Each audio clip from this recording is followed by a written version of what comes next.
Rise and shine, it's Espresso time. Good morning, it's Evan Carmichael, and I am not a morning person. But if you stay consistent on having a great morning routine that inspires you, it will change your life.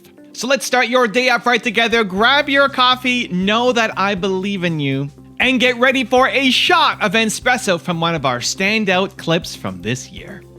Cheers. I wake up every morning. Espresso keep me going. I wake up every morning. You know that wave that you feel, or your tongue gets numb, or you get tightness in your cheeks, or you freeze? You know when that happens? Based on the science, there is only a 90-second chemical release in your body. It's called the 90-second rule.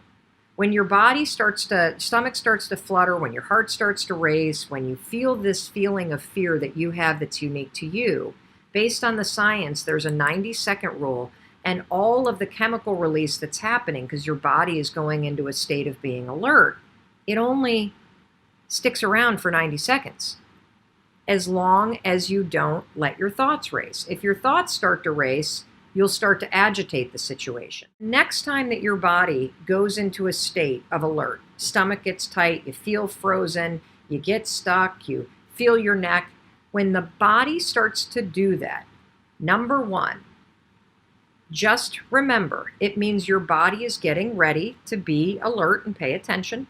And it does not mean you're going to lose control. It does not mean you're in danger. It does not mean to stop or to shut up. I want you to take a deep breath. Count to 5, 5, 4, 3, 2, 1. That's it. And realize that the hormones that just got released because you're about to do something, they only last 90 seconds. That's it. You can breathe slowly. You can count to 90. You can get up and walk around. You can do 90 seconds of jumping jacks. You can meditate for 90 seconds. You can ground your feet in your chair and wiggle a minute so that you feel your body in your chair. And take deep breaths. And what you're going to find is that you're going to be blown away. You're going to be blown away because what you're going to see is that in 90 seconds flat, you can go from being somebody who has an upset stomach and who would normally not go talk to your boss, who would normally not walk into that gym, who would normally not make that call. In 90 seconds flat, you can manipulate your body state to calm down, and you will notice that your thoughts do not race. Your thoughts calm down, you're in full control, and now you can speak up, and now you can show up. So I'm here in Puerto Rico. I was invited to speak at Brendon Burchard's mastermind event. These people pay $30,000 to $50,000 a year to be a part of his group. And I was asked to speak. I was one of 2 external speakers to be here over the past 3 days. And before going on stage, I had a little mini panic attack. My biggest fear is I'm going to disappoint people. My biggest fear is I'm going to let them down. My biggest fear is that Brendon, brought me over here, put me up in this amazing hotel, and I'm going to forget what I'm going to say. I'm going to let people down. I'm going to disappoint them, and it's going to look bad for everybody. And they paid all this money to be here. And just before going on stage in the introduction, Brendon's talking about how I've helped him and how I've helped him with his YouTube channel, and just backstage, I dropped all these genius knowledge bombs on him, and in my heart, I'm like freaking out even more. It's like, man, as if I wasn't already stressed out enough, you gotta bump me up and fill me up even more, which in my head is more expectations, what people think I'm going to do, people who may not even know me. Now they're going to be, putting all these expectations on me, right? Now I have to deliver even more, right, after the big setup. I'd rather under-promise and over-deliver, not have a giant promise and then try to match it. So here's the thing that saves me, and maybe it'll work with you. I default to service. When I'm stressed out, when I'm anxious, this happens mostly when we're afraid of other people's opinions, right? When we're about to make a YouTube video, when we're about to speak on stage, we're about to do something like talking to a customer, something scary. It's usually because of other people's opinions. And what I do is default to service when I can catch it, right? If you catch yourself feeling the panic attack, default to service. So I'll look out into the crowd and I'll remind myself, I'm not here for me, I'm here for them. I'm here for you. I'm making this video for you. Hopefully, this channel is a part of your regular routine, your morning routine, and it's giving you inspiration and ideas and belief and hope in the morning. That's why I make these videos. It's not because I love standing out here on the balcony with my arm about to fall off because I'm tired of holding this phone up, right? I'm introverted. I have no desire to see myself on camera. Every time before filming, I have these moments of anxiety, feeling like I want the new video I make to be better than before. And so I get nervous and scared every time I get, even still now, in front of the camera to make videos like this, but definitely to do crazy speeches in front of people paying 30 to 50K to be there, right? It's about service. You're built to serve. You want to help other people. You have a message that matters. And so my technique that always calms me down and always makes me feel great is I think this is about you. This is about them. This isn't about me. I did the same thing 2 weeks ago when I was in Whistler. Ed Milet and Andy Frisella flew me out to speak to their group. And these guys pay $60K a year to be there. There's 100 people in the room, super limited, super elite. And David Goggins spoke first, and then I spoke after him, and then Peyton Manning spoke after me.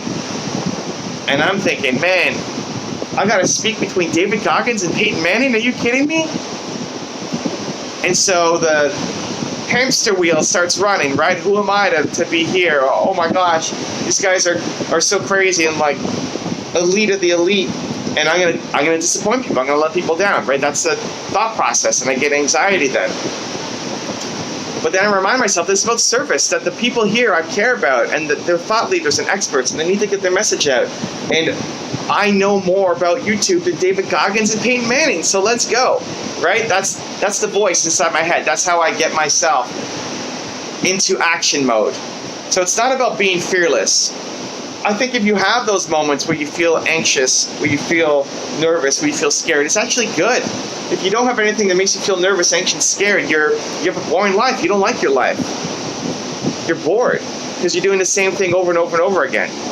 You want things that are different. You want things that are outside your comfort zone. You want things that stretch you, and that comes with anxiety and insecurities and fears and doubts. That's all normal. But what you don't want to teach yourself is that when you get afraid, you play small. When you get anxious, you back down, right? That's not the message. It's true. You do it. You rise up when you do it.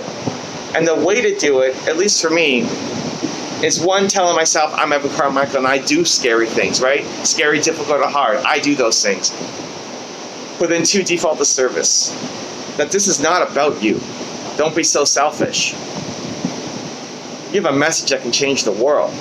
You have a responsibility to get it out there, to help people.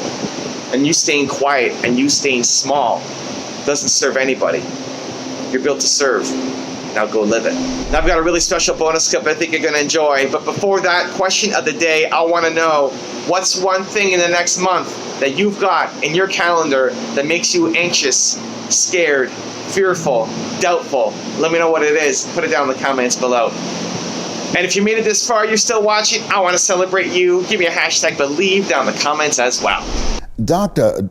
Alfred Golson, who has since passed, was a very unusual guy. And he told me, he said, Mr. Brown, you have cancer. I said, can you give me a second opinion? He said, yes, and you're ugly too. I said, oh my God.